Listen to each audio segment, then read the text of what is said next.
Bonjour, bienvenue pour cette nouvelle vidéo des astuces de Fred. Aujourd'hui, nous allons étudier la question: vivons-nous dans un monde réel ou dans une simulation? Cette question a été popularisée par les films Matrix.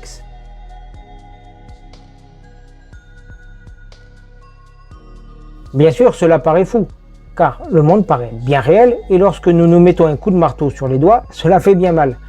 Et de plus, quand nous mourons, nous ne ressuscitons pas, nous sommes bien morts. Donc imaginer que nous vivrions dans une simulation paraît incroyable. Pourtant, le monde est plus compliqué que ce que l'on voit, car la matière est vide à plus de 99,99%. Car les électrons sont en fait très éloignés des atomes. Et donc quand on observe la matière comme cela, elle est quasiment vide. De plus, les électrons et les protons et les neutrons se comportent en même temps comme des ondes et comme des particules. Et donc, la seule chose qui constitue la matière, c'est les photons et de l'énergie. Pour expliquer cela, des personnes se sont dit, mais peut-être que nous vivons effectivement dans une simulation informatique, comme dans les films Matrix, et que c'est une simulation contrôlée par des extraterrestres ou une intelligence artificielle exogène, et que nous vivrions sur une planète prison, et que les êtres vivants seraient juste là pour fournir de l'énergie à ces entités. Alors, cela ne remet pas en cause l'existence des extraterrestres, mais ce serait bizarre de vivre sur une planète prison.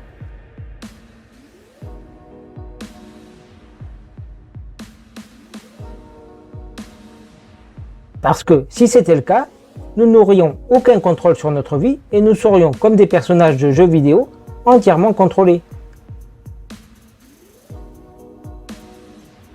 Et en fait, ce n'est pas le cas, car quand nous allons voir un thérapeute, celui-ci peut nous aider, nous les thérapeutes, nous pouvons guérir les gens, les personnes peuvent agir sur leur vie par la prière, il y a aussi des miracles. Donc cette hypothèse de la planète prison paraît difficilement défendable et ne paraît pas crédible. Mais cela ne permet pas de répondre à la question pourquoi le monde paraît être fait uniquement d'énergie et ressemble à une simulation. Pour le comprendre, il faut revenir à la constitution des êtres vivants dont je vous ai parlé. Nous sommes bien constitués d'un corps, d'une âme et d'une conscience supérieure.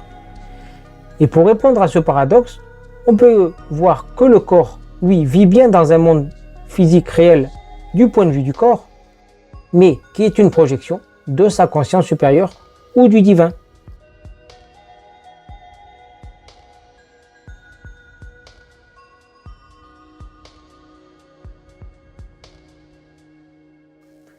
Et ce qui prouve cela, c'est même la physique quantique, qui a montré que l'observateur perturbe la mesure, mais de plus, Alain Aspect, avec ses expériences sur l'intrication quantique, a montré que le futur agit sur le passé.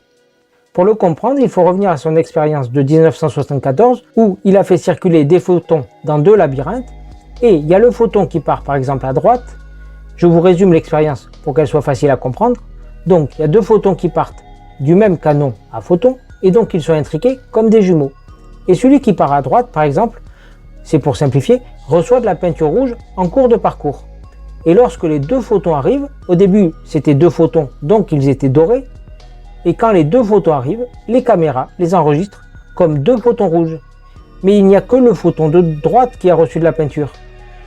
Et pour expliquer que le photon de gauche arrive rouge, il faut qu'il soit parti rouge. Et donc, cela implique que les conditions d'arrivée, le résultat, changent les conditions de départ. Et donc le futur a agi sur le passé. Mais là où c'est très important pour nous et pour les thérapeutes de comprendre que le futur peut agir sur le passé, c'est que le passé peut aussi lui agir sur le présent et sur le futur. Et donc si l'on comprend cela, on peut changer son futur en travaillant sur ses traumatismes de cette vie-ci et aussi de ses vies passées. Et nous ne sommes plus dépendants de nos programmes inconscients, de notre éducation ou de tout ce qui nous bloquait.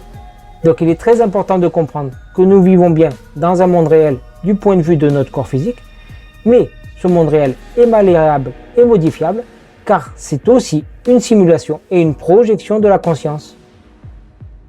Et donc, comprenant cela, nous les thérapeutes, nous pouvons aider les personnes à aller mieux et à s'aligner sur leur meilleur futur en travaillant sur les traumatismes et en les guérissant.